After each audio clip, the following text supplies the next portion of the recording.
You know what I'm saying? Like I mean, I can stay a little bit later if you guys want, but it's tough for me to cover everything. If you guys have some questions on passing the half guard, just getting a little bit off subject where, Mr. Finger and I had decided to go with the seminar here. He said if you guys want to stay after us, it's okay with him. I can show you a little bit more detail on how to get out of the half guard.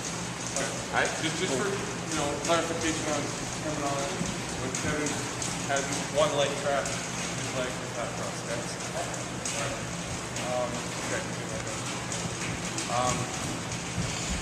But just to keep with the theme of takedowns, right? We showed them Shimada how to look to pass the guard right away with the Shimada. Jiu-jitsu is known for its submission. So there are, it's not the most common method of takedown, but there are submissions where you can, submit somebody, either on the feet or right as you land. So let me show you. I think the most simple one that I know, one that might be the easiest to learn, where you can submit somebody very quickly without, the jiu-jitsu game plan, the hierarchy, as I call it, systematic, very controlled, and a lot of people approach it that way. They approach it, systematically, not really rushing anything, just step by step, past the guard. I talked to some of you guys on the side about controlling one part of the body first and then progressing up. But you can also see here, so what I'm going to show you is a takedown leading right into a submission that can work for you. Okay? When we square off, one of the first things, the best thing you can do, one of the best things, is to try to get the collar. Okay? By getting the collar right away, what I'm going to do is snap it down on holding stuff. Okay? In order to do that, a lot of times I'll give him the opposite. Alright? I'll push him because I know he needs to. That's what the skilled opponent is training all the time.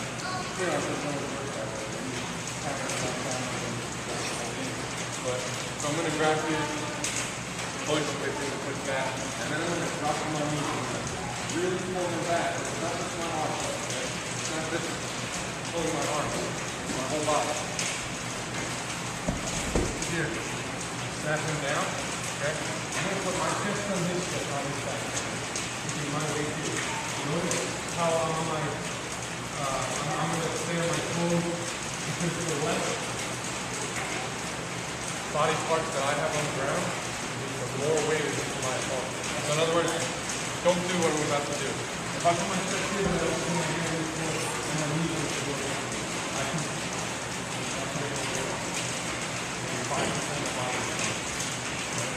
So to do this, I'm going to go keep my hands. Now my hands are free to push the toes to touch. Hold everything on the floor.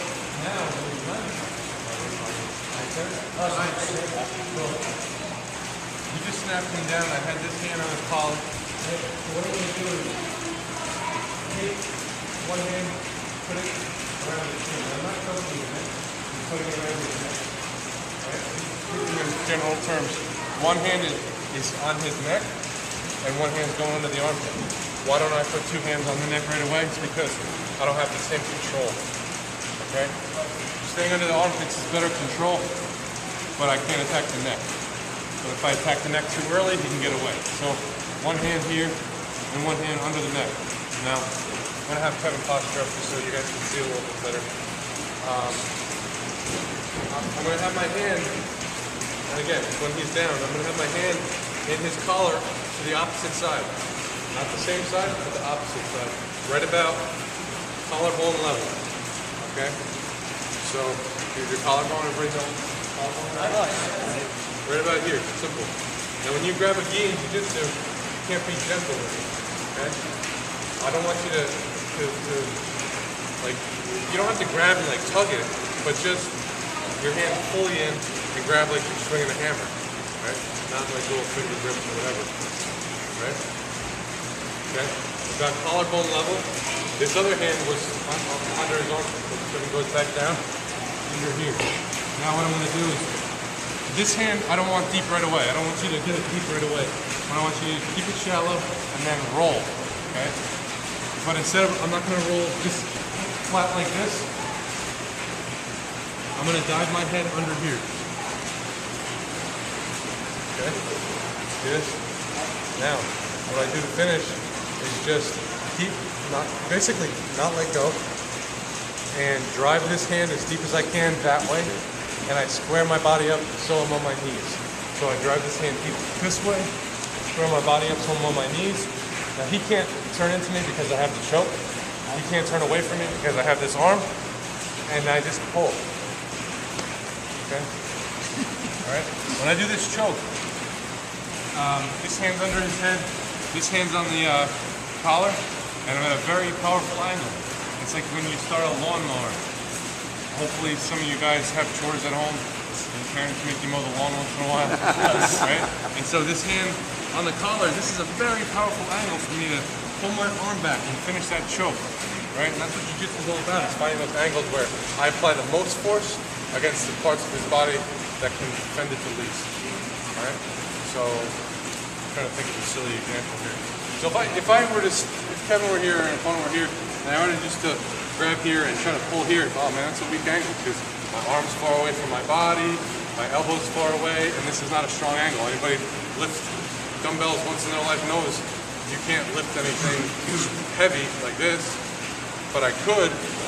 Like there's an exercise called a bent over row. You can grab much heavier weight and pull it up like this, right? Make sense? Right. So let's look at this again, and then we're gonna practice. Stand up. Okay. I'm here, I grab the collar, push in, I want this person to cooperate, push back, then I'm snapping down. Watch it, I'm going on my knees. Here. Put my chest on his chest, on my toes, one hand by the armpit, one hand by the neck, and I grab at collarbone level. Don't try to grab super deep, just at the collarbone level, okay? All right. Here, and I'm gonna dive my head in like this. Okay? Don't let go. Drive this hand forward and pull this hand back. Push. Everybody need to see it again? Oh, please. One more time. Oh, that's a good reminder. In jiu-jitsu, when you get caught in a choke or an arm lock or a leg lock, you tap your opponent instead of going unconscious. Okay?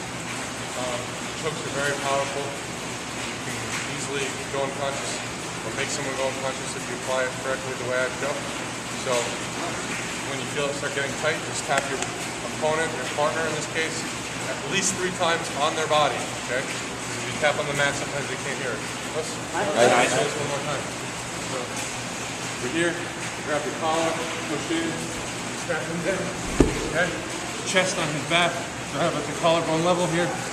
Grab, just not shallow, grab shallow, like behind his arm, and dive my head in.